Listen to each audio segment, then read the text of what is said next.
The Valley of Silence. They say silence in the mountains carries a weight of its own. Not the peaceful hush of snowfall or the gentle stillness of pine forests swaying in the wind, but the suffocating, unnatural kind. The kind where every sound feels like an intrusion, every breath like a trespass.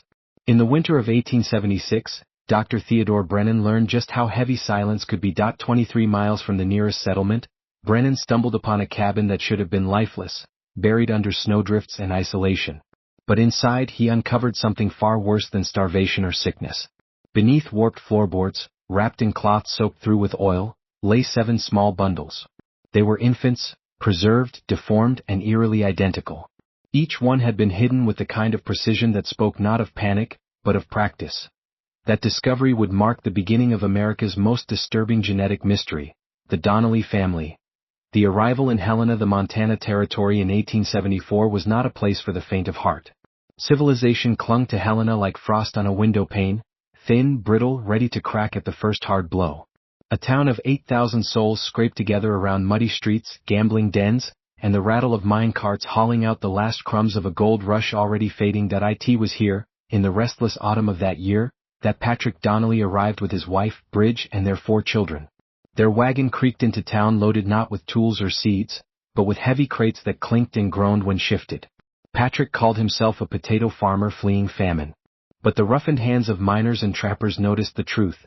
His skin bore no calluses, only the ink stains of a man more comfortable with ledgers than plows. Bridge was even stranger. Small, bird-boned, with eyes that never seemed to settle, she clutched her children as if the wind itself might steal them away. She rarely spoke, and when she did, her voice trembled like glass about to crack. Merchants noted she paid in gold coins, always counted twice, her fingers quivering yet precise. It was wealth that spoke not of hard-earned survival but of secrets. The Donnellys bought land no one else wanted. A narrow valley between 2 ridges, so isolated that snow would cut it off entirely come winter. No smoke could be seen from neighboring cabins, no creek flowed year-round to sustain cattle. It was, in every practical sense, a death trap. And yet, for the Donnellys, it was perfect. The hidden past. What Helena didn't know was that the Donnellys hadn't truly come from New York, as their forged papers claimed. Their story, 3 years in Brooklyn, scraping by only to chase the promise of open land in Montana, was a carefully constructed lie.in truth. They had fled Ireland under the shadow of something far darker than famine. In County Cork, Father Michael O'Sullivan, a parish priest known for his discretion, had uncovered practices he would later call an abomination against God and nature. His final letter to Patrick Donnelly had trembled with fury. "Leave this parish immediately, or I will see every soul in Ireland know what you have done in the name of bloodline purity.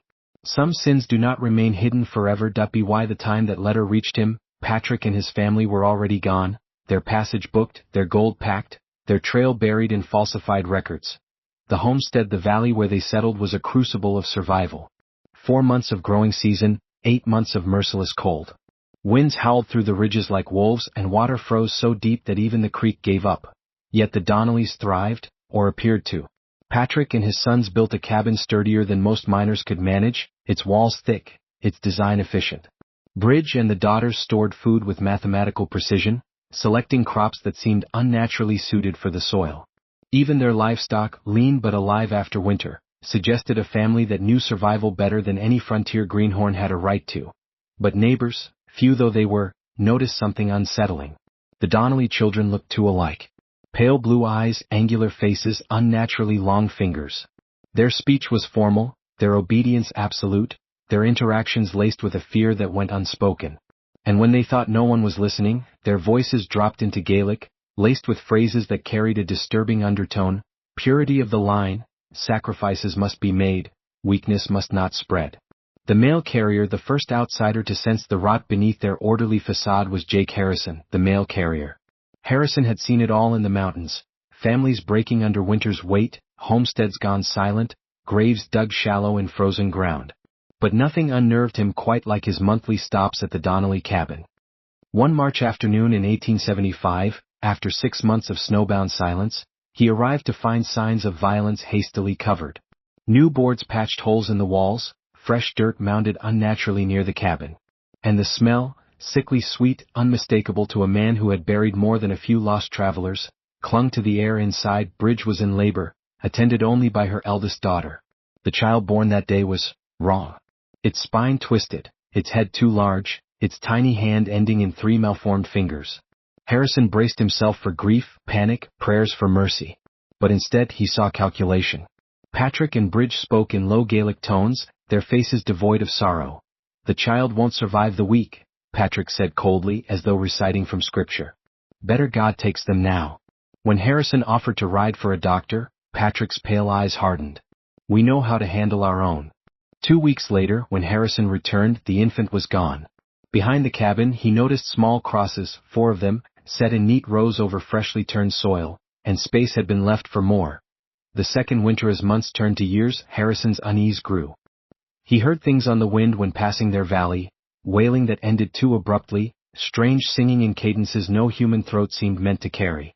At night, lights burned in the cabin when every frontier family knew to conserve fuel. Shadows moved outside during storms that should have kept any sane person indoors.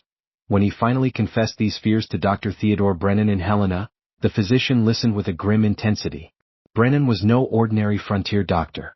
Trained in Vienna, Berlin, Edinburgh, he had studied the new science of heredity, what would later be called genetics. And he had fled Europe under a cloud, his obsession with controlled reproduction already controversial among his peers. Now, in the Montana wilderness, he heard Harrison's tale of graves, deformities, and whispers of purity. And in those details, Brennan recognized something chillingly familiar. Not random misfortune. Not the cruelty of the frontier. But a deliberate patterned UPY spring of 1876, when the mountain passes finally thawed, Brennan saddled his horse and rode into the Valley of Silence. The Donnelly homestead looked, from a distance, like any other. Smoke rising, crops sprouting, children moving about their chores. But behind the cabin, Brennan's sharp eyes caught something the casual traveler would have missed. 11 small graves, all too neatly arranged, and beside them, the ground had been freshly marked as though waiting, expectant, for more. What Dr. Brennan would discover inside the Donnelly home would challenge not only the science of his age, but the very limits of human decency. The silence of the valley was about to be broken. The doctor's visit, the valley opens, the thaw of spring in Montana was no gentle rebirth. It was violent, ice breaking loose in rivers like cannon fire, mud swallowing wagon wheels, the air thick with the smell of rot and wet pine. When Dr. Theodore Brennan set out toward the Donnelly homestead, the world seemed to conspire against him. That he rode through forests where snowmelt dripped in endless rhythm, each drop echoing like a clock counting down. His horse snorted and shied at shadows, ears twitching as if some predator tracked them unseen. Brennan, a man of science, told himself it was only the wilderness. But deep inside, the physician who had studied human heredity with cold precision felt the stirrings of dread, an emotion he had thought long buried. The trail wound higher, narrower, and lonelier. No smoke from neighbors, no signs of other settlers. Just silence and the memory of Harrison's warnings. When the cabin finally appeared between the ridges, Brennan's first impression was that it was too perfect. The log walls were even, the roof clean of moss, the fences solid. Not the struggling work of desperate immigrants, but the planned, practiced craft of people who had done this before. And then he saw the cemetery. 11 small crosses, lined as neatly as soldiers. The ground around them freshly turned, as if prepared for the next inevitable burial. Brennan dismounted, his breath misting in the cool air. He told himself he was here as a physician, a man of science. But standing before those tiny graves, he felt less like a doctor and more like a trespasser at a crime scene. Faces of the family. Patrick Donnelly greeted him at the door with forced warmth, his voice strained under the weight of exhaustion. The patriarch's hair had gone shock white, though he couldn't have been older than 45. His eyes, pale and sharp, held the glint of a man balancing on the edge of despair and conviction. "We don't need a doctor here," Patrick insisted, his words carrying less certainty than his posture suggested. "Our family manages its own troubles." Behind him, Bridge appeared. Brennan almost gasped aloud. She looked decades older than the fragile woman described by Harrison. Her frame was skeletal, her cheeks sunken, her hands trembling with a constant rhythm she couldn't hide. Her eyes avoided Brennan's entirely, darting like a cornered animal's. But it was the children who unsettled him most. Moira, 18 now, carried herself like a woman twice her age. Her belly rounded with pregnancy, though the isolation of the winter months made it impossible that any outsider could be the father. She moved with the resigned heaviness of someone who had stopped imagining a future. Colleen, 16, looked prematurely mature. Her body developed, her face beautiful in an uncanny, uniform way, as though she'd been carved from the same mold as her sister. Yet her submissive demeanor spoke of experiences no child should have known. Declan, barely 13, limped heavily, his face marked by a crookedness that science would call asymmetry, but Brennan's instincts named as genetic collapse. The boy's fingers were too long, his joints too loose. He glanced at the graves behind the cabin with eyes filled not with sorrow, but with terror, and Seamus, the eldest son at 20, couldn't meet Brennan's gaze. His stutter, so severe it strangled his speech, hinted at trauma more than birth defect. When Brennan addressed him, the young man started to answer, then froze, words catching like thorns in his throat before silence claimed him entirely. This was not a family living in hardship. This was a family consumed by secrets. The hidden rooms inside the cabin, Brennan's unease deepened. The interior was too divided. Heavy curtains sectioned off rooms that didn't need privacy, doors bolted from the inside, spaces that seemed designed not to shelter but to conceal. The air smelled wrong. Not only of cooking fat and wood smoke, but of herbs steeped too long, medicinal tinctures masking other, stranger odors. He caught hints of iron and something faintly sweet, something that turned his stomach even as his medical mind tried to place it from behind one curtain. He heard faint sounds, a rustle, a muffled voice, then silence as if the household itself were holding its breath. Patrick caught his gaze. Some matters are private, doctor. It wasn't a request. Brennan forced a smile, but his heart thudded. He had seen such arrangements in European asylums where families hid away their broken kin. The Donnellys were hiding something. Perhaps many things. A whispered confession as Brennan prepared to leave that first evening. Patrick drew him aside, his face drawn with conflicting impulses. If I were to tell you, he began slowly, that God tests families in ways requiring terrible choices, would you understand? His voice dropped to a rasp. Would you help without bringing the eyes of the law upon us? Before Brennan could answer, Patrick continued, words spilling like a dam breaking. Our blood carries strength, but also complications. Our fathers and theirs before them learned methods to manage these burdens. Methods outsiders would not understand. We've continued what was begun long before Montana. Brennan's chest tightened.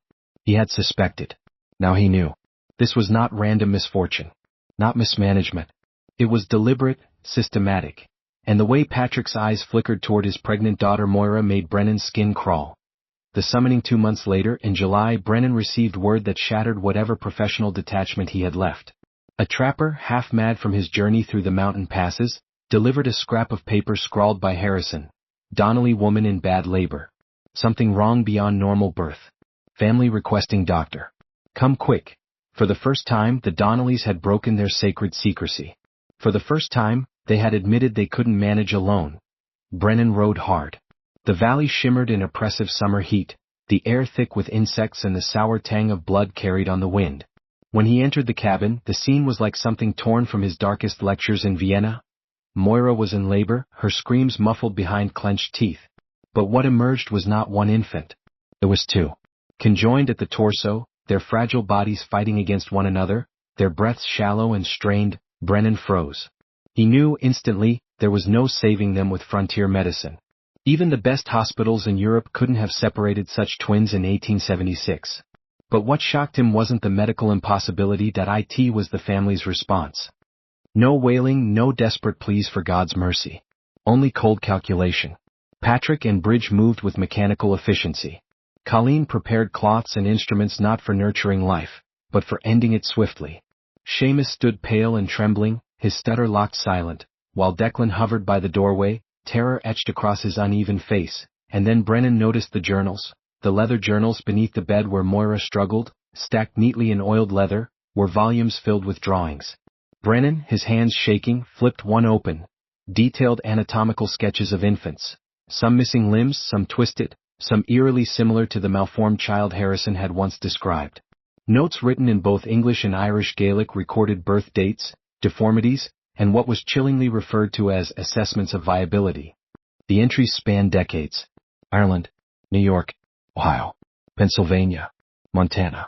Each location marked not by chance but by movement, flight, and always the same conclusion: weakness eliminated, purity maintained. When Brennan looked up, Bridge was watching him. Her voice, low and steady, was the voice of someone repeating doctrine carved into her bones. The bloodline must be kept pure, doctor. Weakness cannot be allowed to poison what generations have built. What seems cruelty to you is mercy to us. Her words carried no madness. Only certainty. And that certainty was far more terrifying. The twins gasped beside them, their fused bodies trembling with the effort of life. Brennan's physician's oath screamed at him to act, to save them if he could. But Patrick's hand closed over his arm, iron hard. "You must choose, doctor," Patrick whispered. "Stand with us and preserve what must be preserved, or bring the law upon this family and damn us all." The cries of the infants rose, fragile yet insistent, filling the cabin like a curse, and Brennan, staring down at the journals, realized he was not just witnessing a tragedy, that he was standing in the heart of a century-old experiment. The web of blood, the twins' death, the conjoined infants lived only 3 days. Despite Brennan's desperate attempts, wet cloths to cool their fever, tinctures to ease their breathing, their tiny bodies fought a war they were never meant to win. Their shared heart beat unevenly, laboring like a clock running down.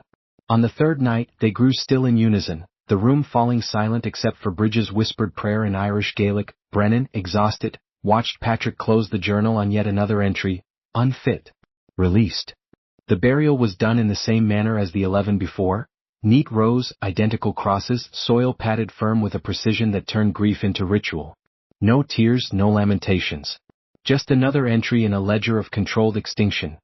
Brennan rode back to Helena with the weight of those journals pressing against his ribs, wrapped in his saddlebag. He told himself he had taken them as evidence. But deep down, he knew he carried them because they represented the most extraordinary, if monstrous, study of heredity ever recorded. Brennan's obsession. Back in his small Helena office, Brennan pored over the journals night after night. The entries were clinical, obsessive, spanning generations. His mind, trained in Vienna and Berlin, recognized patterns even the Donnellys themselves hadn't articulated. The earliest entries dated back to the late 1700s in County Cork. The patriarch, Fergus Donnelly, had drawn comparisons between livestock breeding and human improvement. He believed the Irish peasantry, degraded by famine and British oppression, could be purified through deliberate intermarriage. Brennan read with a mixture of horror and fascination. The notes described desirable traits: pale blue eyes, angular bone structure, mathematical ability, and obedience to authority. And undesirable traits: deformities, slow wit, rebelliousness.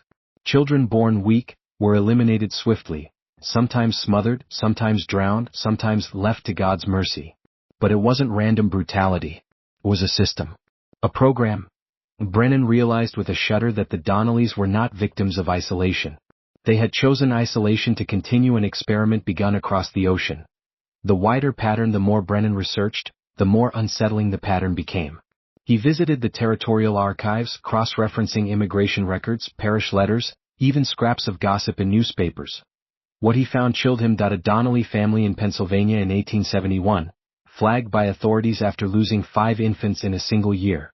Another in Ohio, investigated in 1873 for neglect before disappearing overnight.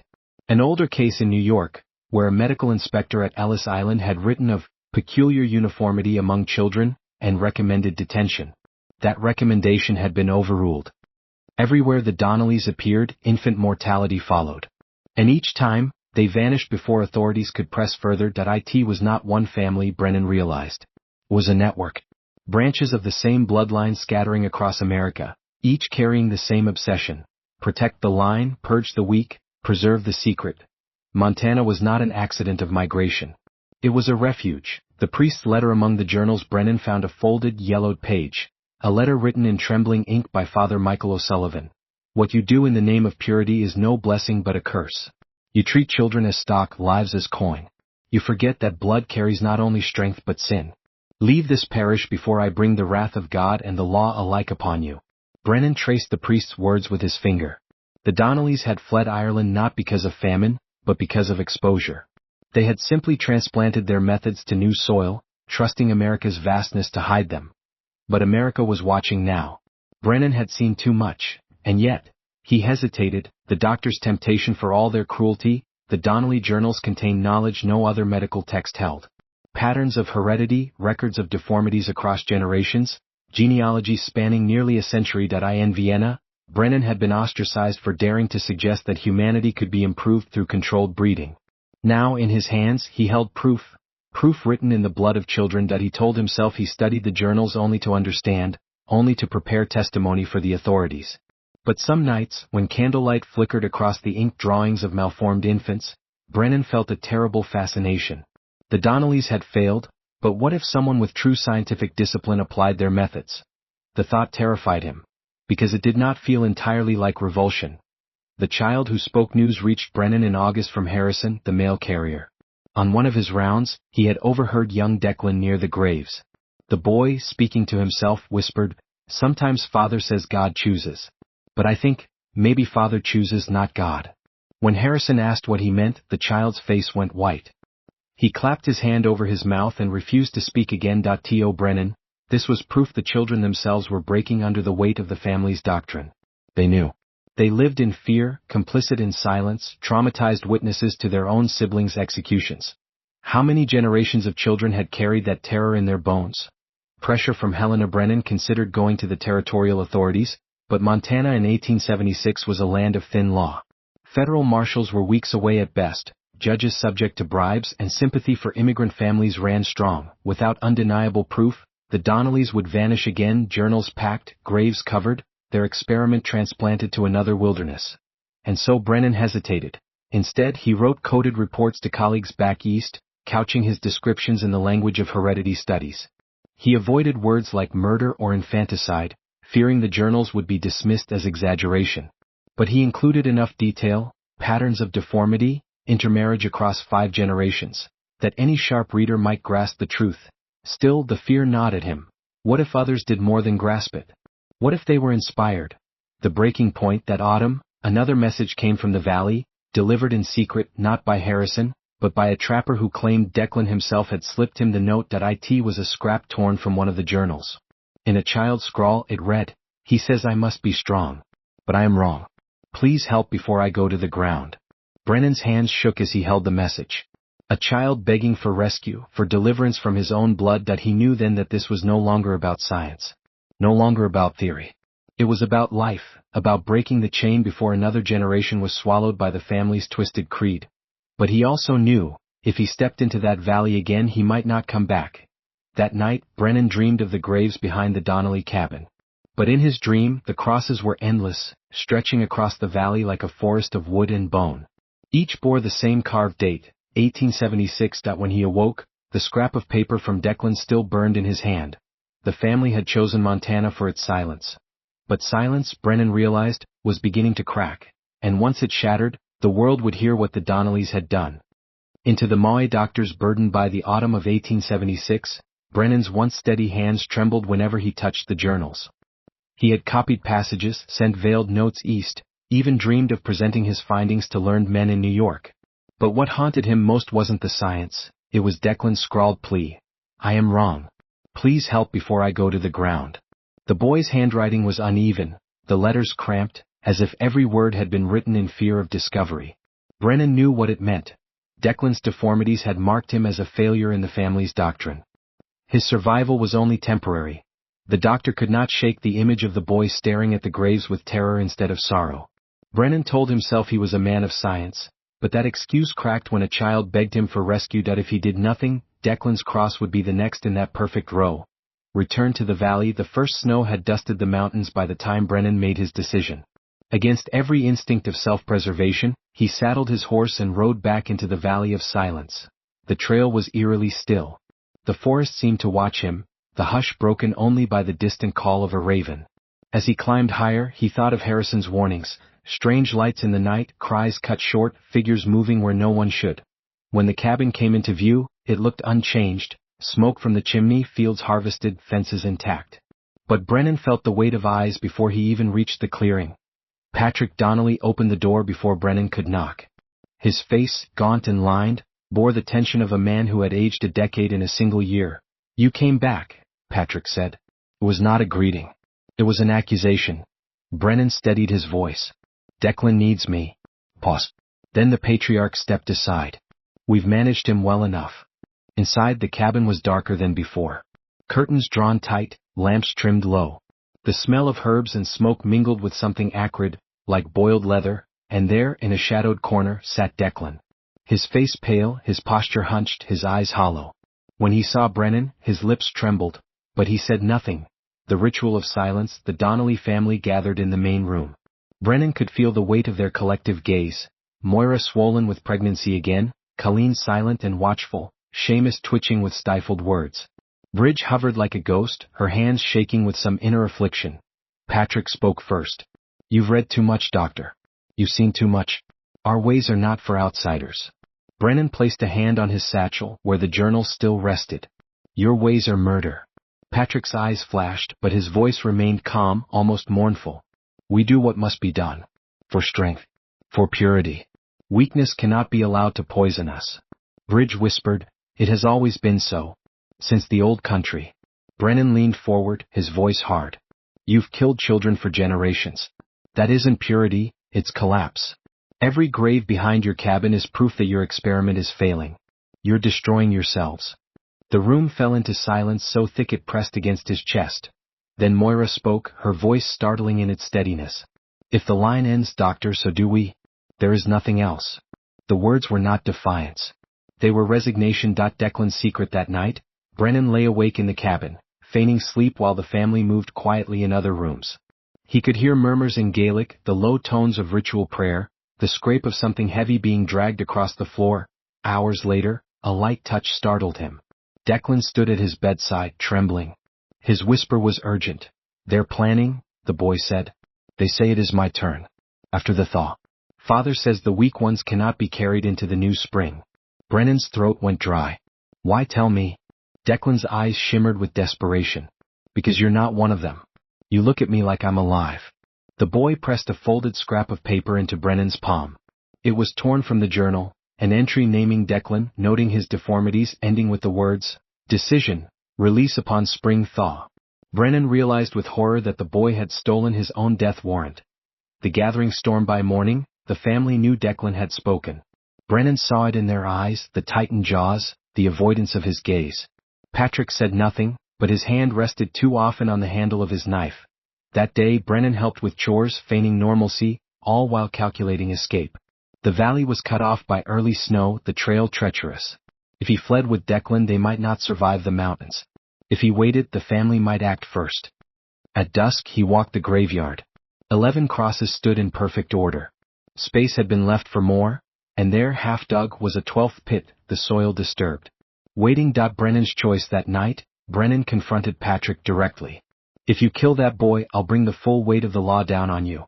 I'll see your journals published. The world will know. Patrick's face twisted, not with fear, but with something like pity. Doctor, you still believe the world cares? It does not. Out there, children die by the hundreds from fever, famine, war. Who will raise a cry over a few weaklings culled in silence? He stepped closer, lowering his voice. And if you expose us, Doctor, you expose yourself. You've studied our books. You've written your own notes. Tell me, how different are you from us, truly? Brennan's stomach turned. Because part of him knew Patrick was right.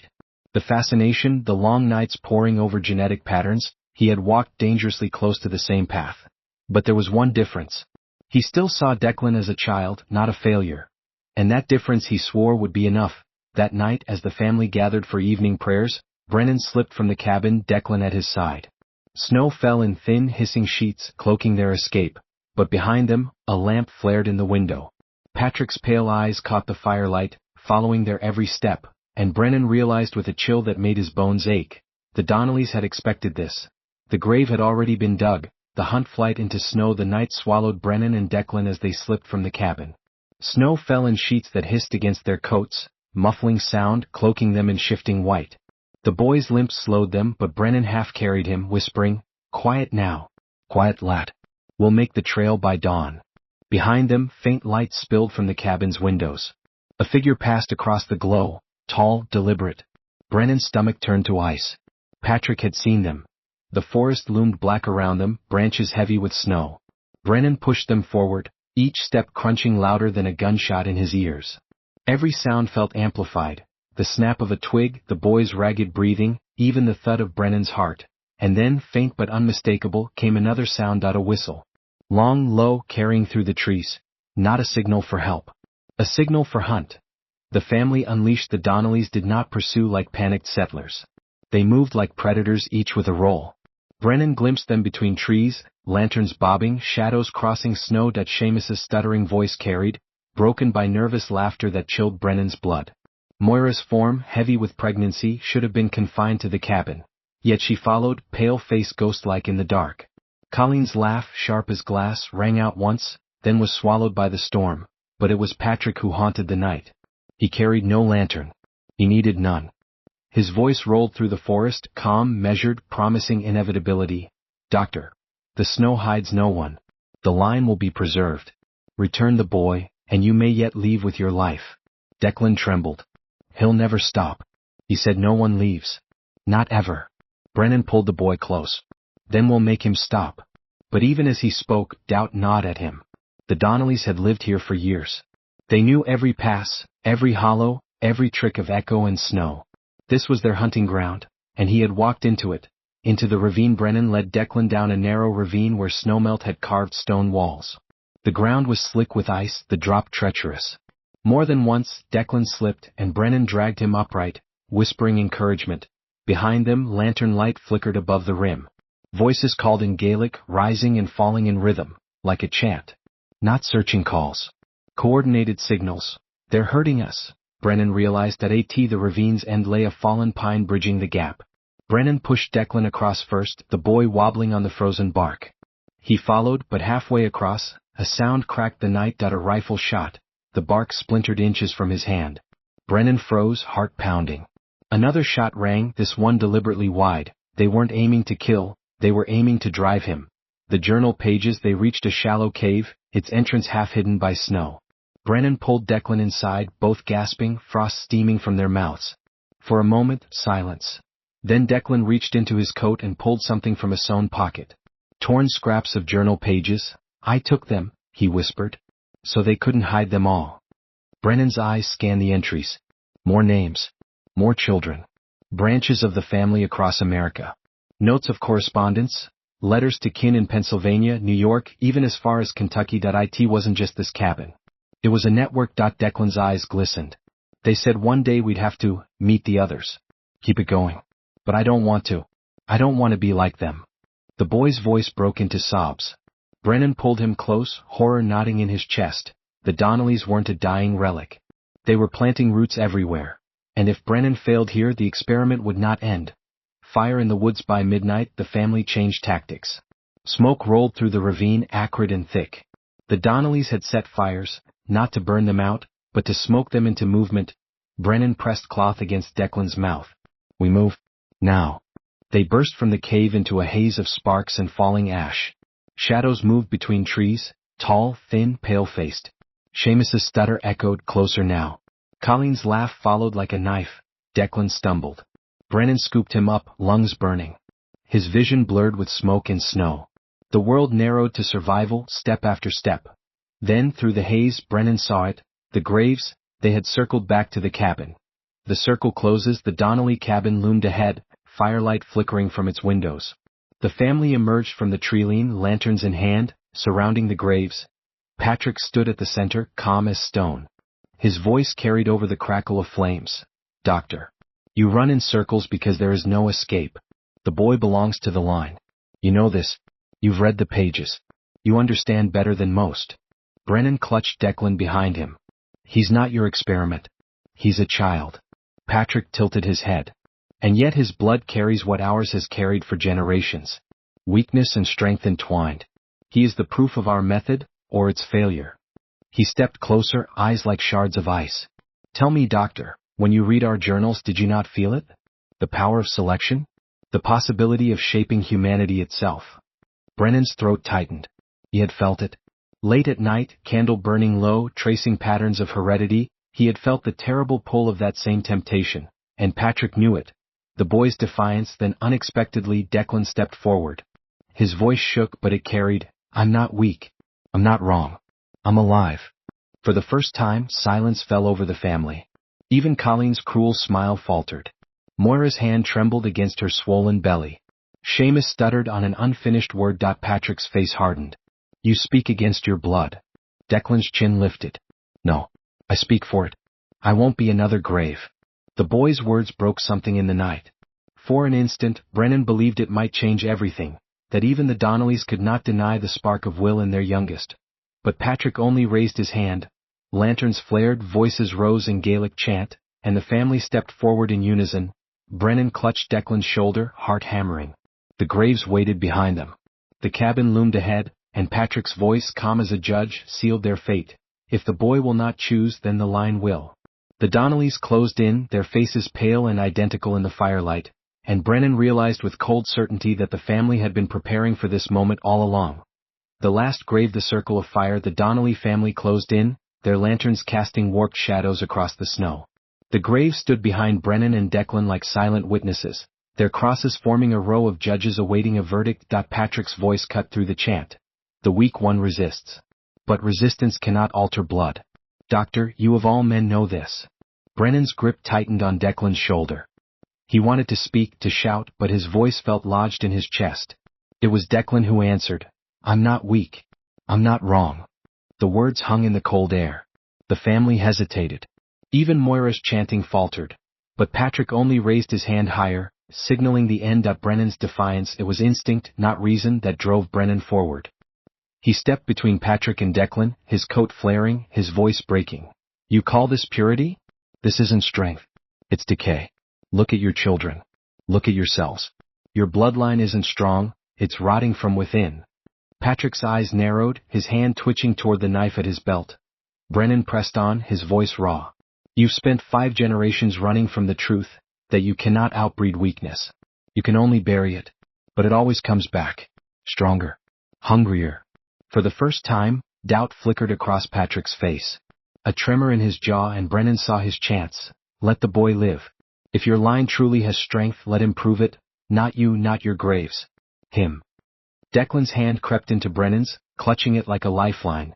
The breaking point, but then a sound split the night. Seamus, tall, twitching, stammering, let out a cry that was half sob, half laugh. He stumbled forward, pointing at his father. He's L line. Father, the L line is dead. The words cracked the air like lightning. Patrick spun on his eldest, fury contorting his pale face. Silence. But Seamus kept shouting, his voice breaking free like a flood. I killed them. The babies. You made me. Why you said it was mercy, but it was. Patrick's hand flashed, striking his son across the face. The stutter broke into silence. But the damage was done. The chant died. The family froze. The truth had been spoken aloud. Collapse of the line. Bridge sank to her knees, hands clutched at her chest. Her eyes rolled, her lips moving in frantic prayer. Moira began to weep, cradling her belly as if shielding it from her own father's doctrine. Colleen's laughter cracked, hollow, turning into a scream. The perfect circle fractured. Patrick roared above the chaos. Enough. The line will not end. Not while I live. He lunged at Brennan, knife gleaming in the firelight. Brennan twisted, shoving Declan aside. The blade slashed his coat, burning across his ribs. He grappled with Patrick, their bodies crashing into the snow. The two men struggled in the cold dirt of the graveyard, the knife flashing between them. Patrick's strength was surprising for his age, driven by conviction, by madness. His pale eyes bored into Brennan's. You're just like us, Patrick hissed. You read the journals. You felt it. Admit it. Brennan's hand closed over Patrick's wrist. With a surge of desperation, he drove the knife downward, not into Patrick's heart, but into the frozen earth between them. I'm not like you. Patrick froze, shock rippling across his face. In that instant, Declan rushed forward, grabbing the lantern from the ground. With trembling hands, the boy hurled it against the cabin. Flame erupted. Fire in the valley. The cabin ignited like dry tinder. Smoke billowed, flames licking into the sky. The family screamed, Moira clutching her belly, Bridge wailing, Colleen shrieking as she fled into the woods. Patrick staggered to his feet, staring at the inferno. His life's work, his fortress, his prison, burning to ash. He turned back to Brennan, knife still in hand. But his voice cracked, no longer the Iron Patriarch. You've killed us all. Brennan pulled Declan close, both retreating toward the treeline. No. You did. Patrick lunged once more, but his body faltered. His age, his grief, the smoke choking the air, all conspired. He fell to his knees before the flames, knife slipping from his hand. For the first time, Patrick Donnelly looked less like a zealot and more like a man, broken, hollow, defeated. And then the fire consumed him. Aftermath. By dawn, the valley was a scar of smoke and ash. The cabin collapsed into embers, the graves blackened by drifting soot. Of the Donnelly family, only fragments remained. Bridge was found lifeless near the creek, her body curled as if in prayer. Colleen vanished into the mountains, her laughter echoing in memory alone. Moira's cries had faded into silence, her swollen body left behind in the smoldering ruins. Seamus sat among the graves, rocking, whispering half-words until his voice gave out. Only Patrick's knife remained in the ashes, black and steel buried in char. Brennan led Declan away, the boy leaning on him, eyes fixed on the smoking ruin of his family's empire. "Am I free now?" Declan whispered. Brennan wanted to say yes. He wanted to promise safety, a future, a clean slate. But he couldn't. Because the journal still burned in his mind. The hidden network. Weeks later in Helena, Brennan wrote his official report. He detailed the graves, the journals, the inbreeding, the infanticide. He submitted it to territorial authorities, who filed it away with little ceremony. To them, it was another frontier tragedy, nothing more. But Brennan knew better. Because Declan's stolen scraps revealed what the fire had not destroyed: letters to other branches. References to cousins in Pennsylvania, kin in Kentucky, whispers of the line abroad. The Donnellys of Montana were only one root of a tangled tree. And somewhere out there, other families were still carrying on the experiment.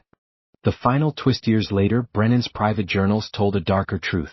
His dreams were filled with the graves, the chanting, Patrick's pale eyes. But when he described the family's practices to colleagues, he sometimes caught himself using their language. Purity. Weakness. Selection. In the margins of his medical texts, he scribbled equations, ratios, predictions of heredity. He told himself it was science, not obsession. He told himself he was studying to prevent another Donnelly family. But late at night, when the candle burned low, his handwriting changed. The curves of his letters shifted, almost mimicking the Donnelly journals. And once, in a passage scrawled hastily in ink, he wrote, "Perhaps they were not wrong in principle, only in execution." Declan Donnelly disappeared at 16. Some said he drowned in the Missouri River. Others swore they saw him boarding a train east, a satchel of worn journals at his side. Brennan never spoke of him again. The Donnelly graves in Montana grew over with weeds, the crosses weathered to splinters. Travelers avoided the valley, claiming the ground there felt wrong, that whispers carried on the wind. And yet, rumors spread. Families with pale blue eyes and long fingers appearing in distant towns. Whispers of children buried too young. Whether the Donnellys truly ended in Montana, or whether their blood still seeped quietly through America, no one could ever say. Only this remained certain: the pursuit of purity had left behind not strength, not perfection, but a legacy of silence, graves, and shadows that refused to stay buried.